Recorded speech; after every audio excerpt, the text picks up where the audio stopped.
Selamat datang di Nagita Dakuna Channel edisi kesehatan. Kali ini kita akan membahas tentang demensia. Demensia adalah penyakit yang menyebabkan penurunan daya ingat dan cara berpikir. Kondisi ini berdampak pada gaya hidup, kemampuan bersosialisasi, hingga aktivitas sehari-hari penderitanya. Jenis demensia yang paling sering terjadi adalah penyakit Alzheimer dan demensia vaskular. Alzheimer adalah jenis demensia yang berhubungan dengan perubahan genetik dan perubahan protein di otak. Sedangkan, demensia vaskular adalah jenis demensia akibat gangguan di pembuluh darah otak. Perlu diingat, demensia berbeda dengan pikun. Pikun adalah perubahan kemampuan berpikir dan mengingat yang biasa dialami seiring pertambahan usia. Perubahan tersebut bisa memengaruhi daya ingat, tetapi tidak signifikan dan tidak menyebabkan seseorang bergantung pada orang lain. Penyebab demensia. Demensia disebabkan oleh rusaknya sel saraf dan hubungan antar saraf pada otak. Berdasarkan perubahan yang terjadi, ada beberapa jenis demensia, yaitu penyakit Alzheimer. Penyakit Alzheimer merupakan jenis demensia yang paling sering terjadi. Penyebab penyakit Alzheimer masih belum diketahui, tetapi perubahan genetik yang diturunkan dari orang tua diduga dapat meningkatkan risiko terjadinya penyakit ini. Selain faktor genetik, kelainan protein dalam otak juga diduga dapat merusak sel saraf sehat dalam otak. Demensia vaskular. Demensia vaskular disebabkan oleh gangguan pembuluh darah di otak. Stroke berulang merupakan penyebab tersering dari demensia jenis ini. Kondisi lain yang menimbulkan gejala demensia. Selain penyakit Alzheimer dan demensia vaskular, ada juga kondisi-kondisi lain yang bisa menimbulkan gejala demensia, tetapi sifatnya sementara. Kondisi tersebut meliputi kelainan metabolisme atau endokrin, multiple sklerosis, subdural hematoma, tumor otak, efek samping obat, seperti obat penenang dan obat pereda nyeri, kekurangan vitamin dan mineral tertentu, seperti kekurangan vitamin B1, vitamin B6, vitamin B12, vitamin E, dan zat besi dalam tubuh, keracunan akibat paparan logam berat, pestisida, dan konsumsi minuman beralkohol. Faktor risiko demensia yaitu pertambahan usia, riwayat demensia dalam keluarga, pola makan tidak sehat, jarang berolahraga, kebiasaan merokok, kecanduan alkohol. Selain itu, ada beberapa penyakit yang juga berisiko menimbulkan demensia, antara lain sindrom Down, depresi, sleep apnea, obesitas, kolesterol tinggi, hipertensi, diabetes. Gejala demensia. Gejala utama demensia adalah penurunan memori dan perubahan pola pikir yang tampak pada perilaku dan cara bicara. Gejala tersebut dapat memburuk seiring waktu. Berikut adalah tahapan gejala yang muncul pada demensia.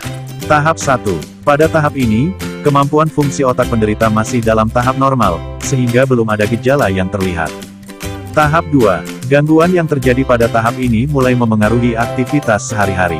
Contohnya, penderita menjadi sulit melakukan beragam kegiatan dalam satu waktu, sulit membuat keputusan atau memecahkan masalah, mudah lupa akan kegiatan yang belum lama dilakukan, dan kesulitan memilih kata-kata yang tepat.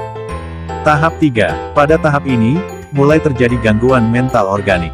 Penderita dapat tersesat saat melewati jalan yang biasa dilalui, sulit mempelajari hal baru, suasana hati tampak datar dan kurang bersemangat, serta mengalami perubahan kepribadian dan penurunan kemampuan saat bersosialisasi. Tahap 4. Ketika memasuki tahap ini, penderita mulai membutuhkan bantuan orang lain dalam melakukan aktivitas sehari-hari, seperti berpakaian dan mandi.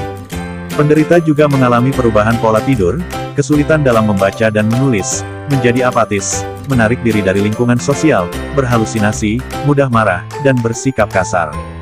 Tahap 5. Ketika sudah masuk ke tahap ini, seseorang dapat dikatakan mengalami demensia berat. Demensia pada tahap ini menyebabkan penderita tidak dapat hidup mandiri. Penderita akan kehilangan kemampuan dasar, seperti berjalan atau duduk, tidak mengenali anggota keluarga, dan tidak memahami bahasa. Kapan harus ke dokter? Konsultasi ke dokter saraf atau psikiater sebaiknya dilakukan pada seseorang yang mengalami salah satu atau beberapa gejala demensia, agar dilakukan pemeriksaan lebih lanjut. Demensia sering disamakan dengan pikun pada orang tua, karena sama-sama berkaitan dengan penurunan daya ingat. Namun, jika penurunan daya ingat terus memburuk hingga menyulitkan penderita untuk melakukan aktivitas sehari-hari, pemeriksaan harus segera dilakukan. Pemeriksaan oleh dokter perlu segera dilakukan pada seseorang yang mengalami beberapa atau banyak gejala yang dicurigai sebagai gejala awal demensia, antara lain mudah lupa, sulit mempelajari hal baru, sulit konsentrasi, sulit mengingat waktu dan tempat, suasana hati tidak menentu, sering kehilangan benda akibat lupa tempat meletakkannya, sulit menemukan kata yang tepat saat berbicara, apatis atau tidak peduli terhadap lingkungan sekitar, sering mengulang aktivitas yang sama tanpa disadari, sulit melakukan aktivitas yang biasa dilakukan sehari-hari. Beberapa penyakit, seperti diabetes, kolesterol, dan hipertensi, dapat meningkatkan risiko terjadinya demensia. Jika Anda menderita penyakit tersebut, disarankan untuk rutin berkonsultasi dengan dokter untuk memantau perkembangan penyakit dan mendapatkan penanganan yang tepat. Diagnosis demensia. Diagnosis demensia sulit dilakukan, karena gejalanya mirip dengan gejala pada penyakit lain. Oleh sebab itu, dokter perlu melakukan serangkaian pemeriksaan untuk memastikannya. Sebagai langkah awal, dokter akan menanyakan gejala yang dialami pasien untuk mengetahui seberapa besar gejala tersebut memengaruhi aktivitas sehari-hari. Dokter juga akan menanyakan riwayat kesehatan pasien dan keluarganya, untuk mengetahui apakah ada riwayat demensia dalam keluarga. Setelah itu, dokter akan melakukan beberapa pemeriksaan tambahan yang meliputi pemeriksaan saraf. Pemeriksaan saraf bertujuan untuk menilai kekuatan otot serta melihat refleks tubuh.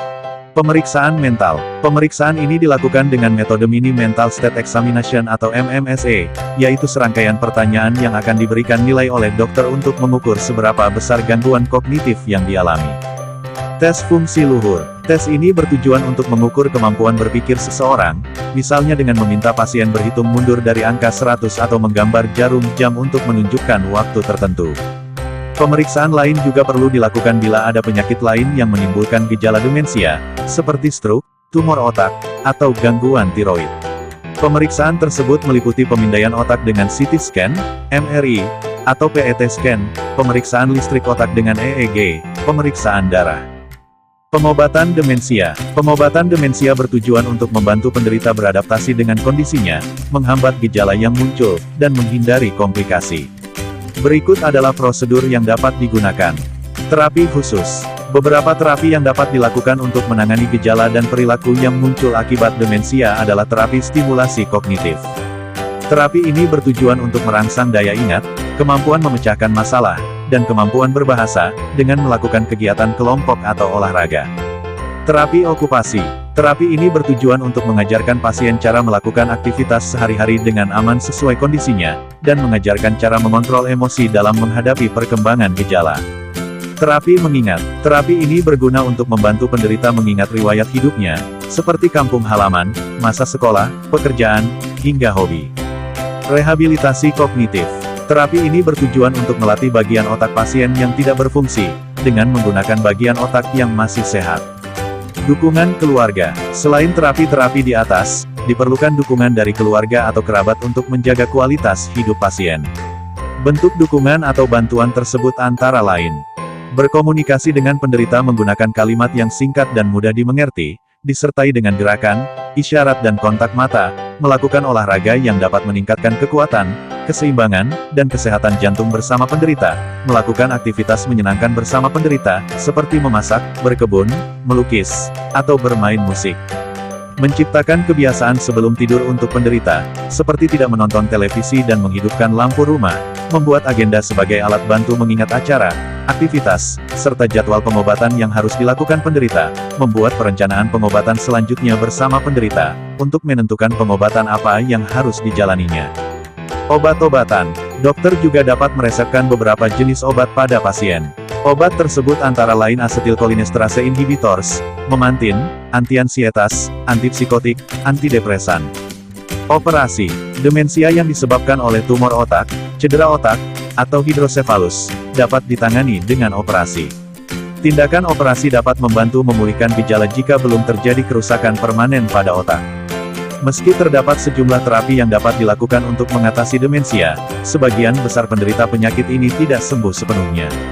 Namun begitu, tindakan pengobatan tetap harus dilakukan untuk meredakan gejala yang muncul dan menghindari komplikasi.